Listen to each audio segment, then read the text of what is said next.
When I first moved into the quiet suburban neighborhood, I knew I'd be making waves. Not because I was loud or disrespectful, but because my new house sat directly beside a block controlled by one of the most notorious HOAs in town. The kicker: my property wasn't part of their jurisdiction. I had purchased a charming, slightly older home that stood proudly outside their rules and regulations. For me, that meant freedom. No monthly dues, no petty fines, and no one dictating what color I could paint my shutters. Unfortunately, my next-door neighbor, Karen, didn't share my enthusiasm. Karen was the self-proclaimed queen of the HOA, a woman who thrived on control. On my very first day unloading boxes, she marched across the lawn with a clipboard in hand, her lips pinched tight. "You can't live here," she snapped, her voice rising with every syllable. I blinked in disbelief, thinking I must have misheard, but she repeated it louder, jabbing a finger toward my driveway. "This property falls under my HOA, and you haven't gotten approval to move in."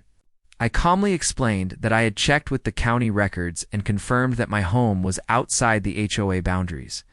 Her face turned crimson as I showed her the paperwork proving it. Instead of backing down, she escalated, insisting that the house had always been part of her community and that I was lying. When I refused to budge, she began shrieking at the top of her lungs, drawing a crowd of curious neighbors. Some shook their heads, others avoided eye contact, clearly used to her theatrics. Over the next week, Karen's obsession only grew worse. She plastered notices on my door, threatening me with fake fines for everything from leaving my recycling bin out too long to planting non-compliant flowers. She even went so far as to demand I repaint my front door a different shade, something her HOA required, but which had nothing to do with me. I collected the papers, photographed them, and kept them in a neat folder. If she wanted a battle, I was prepared.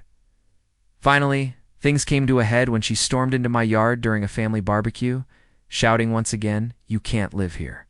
This time, I had already contacted local authorities.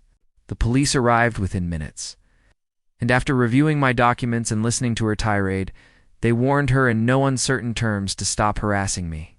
The look on her face as reality sank in was priceless, a mix of fury and disbelief that her authority ended at the property line, in the end.